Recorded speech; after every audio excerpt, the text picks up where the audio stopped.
Greetings. Welcome back to my channel, Ham Radio Test and Review. My name is Dave. My call sign is N8DAV. I live in Prescott, Arizona, and I have a motto, and it is one test is worth 1,000 expert opinions. However, in this channel, you're going to get one test and you're going to get 1,000 expert opinions. I'm just kidding. In this channel, we do testing and we analyze those tests, and then we give one opinion based on the analysis of those tests at the very end.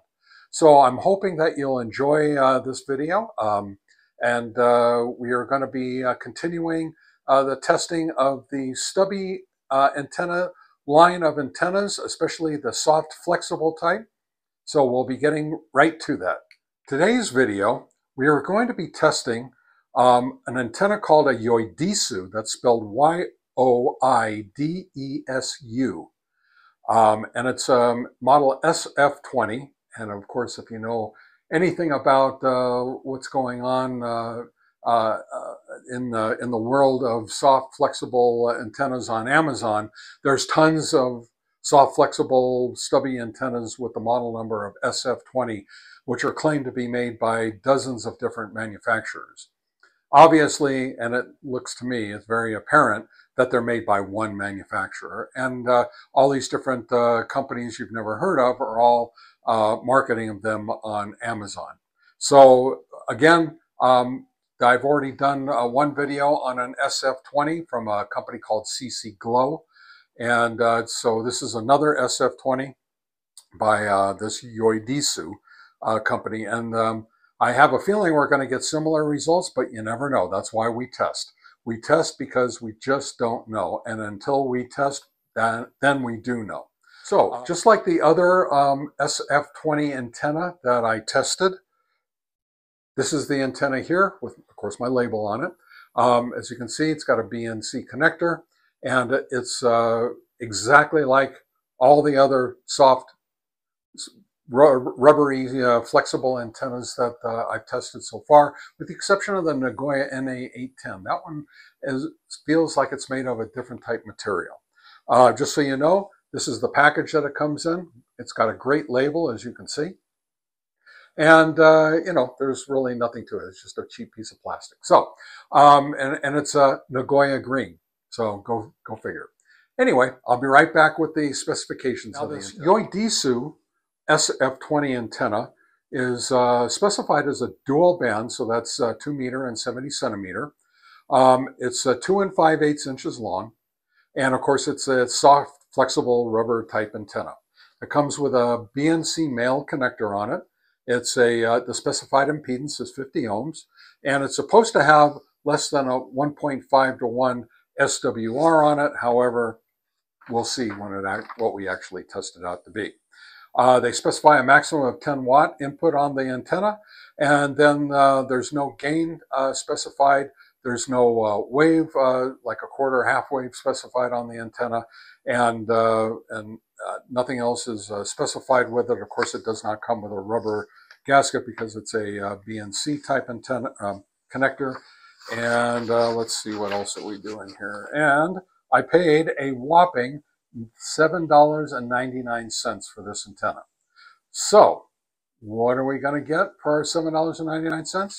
You gotta watch the video all the way to the end to find out. All right, so next time you see me, we're going to be doing some testing on the Yoidesu SF-20 soft flexible stubby antenna. All right, our first test we're going to run today is on the Yoidesu SF-20 rubber flexible stubby HT antenna. And we're going to do the SWR test on the 2 meter band. And we come up with an SWR of 1.66 at 8.09 watts. All right, the next SWR test we're running is on the 70 centimeter band. Let's see how it does with that.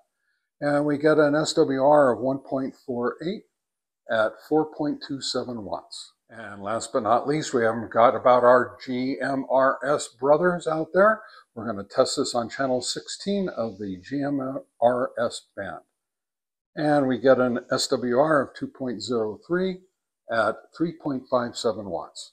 Okay, we've got the antenna connected up to the nano VNA, and when we turn this on, the first calibrated frequency range that will come on is the 2-meter band. So let's turn it on and see what we get. Well, that's an interesting sweep here. Let's set this for the center of the band. And at 146 megahertz, we have an SWR of 2.843. I have to give you a correction here. That's 2.043, not 2.843. Let's test this now on the 70 centimeter band.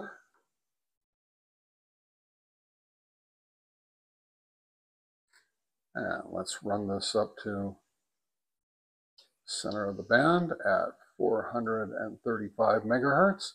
And we have an SWR of 2.772. All right, and last but not least, we are going to be testing on the GMRS band.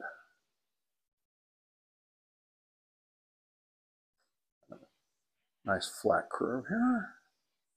And at the center of the GMRS band, we have an SWR of 2.532 at 465 megahertz. All right, our next set of tests involve the field strength meter. Now, I've set up this test where the distance between the radio and the meter is a prescribed distance, certain sensitivity set up on the meter, and the power set to high on the radio. And we're going to do our first test on the 2-meter band.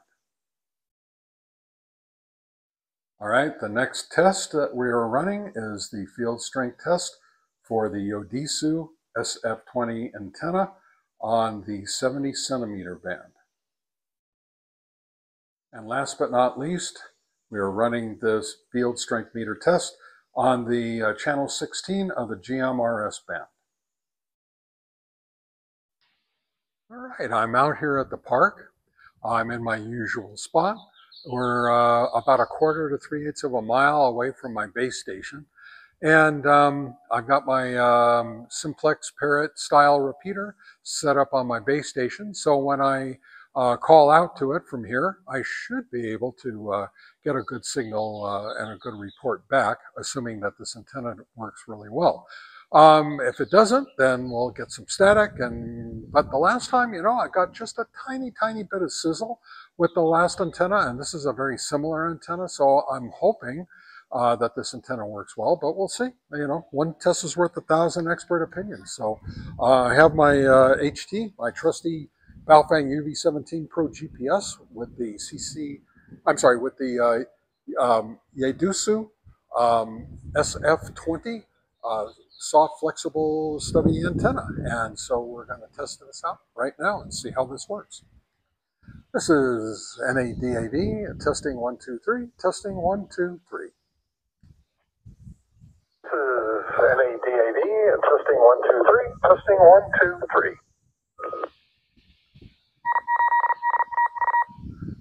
I'm going to try that again because I'm thinking that maybe I just didn't hear any kind of static or anything. I'll try this again.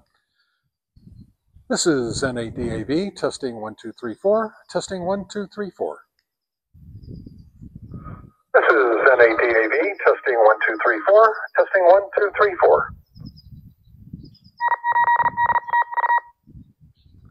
That was a pretty darn good signal. I heard just the itsy bitsy tiniest little bit of sizzle maybe in there. So I would say that's a pretty good quieting in there. So this antenna actually worked pretty good. So let's go back to the ham shack and we'll review all the tests and we'll come up with a conclusion. Be back in just a minute. So I'm back here at my ham shack and I'm kind of looking through all the results of all the tests that we ran today. And I'm getting a little bit of a mixed result here, but I'll go over it with you and we'll see what we've learned today. So basically what's going on is that we had a very average mid results as far as the SWR is concerned. So the SWR for the 2 meter was 1.66, for 70 centimeter, 1.48, and for the GMRS band was 2.03. I think those are terrific numbers for an HT antenna, especially a very inexpensive, cheap little antenna that you get off of Amazon. Now that was with the power SWR meter. We got a lot of different results now with the Nano VNA, and I do trust the Nano VNA results more than I trust the power SWR meter.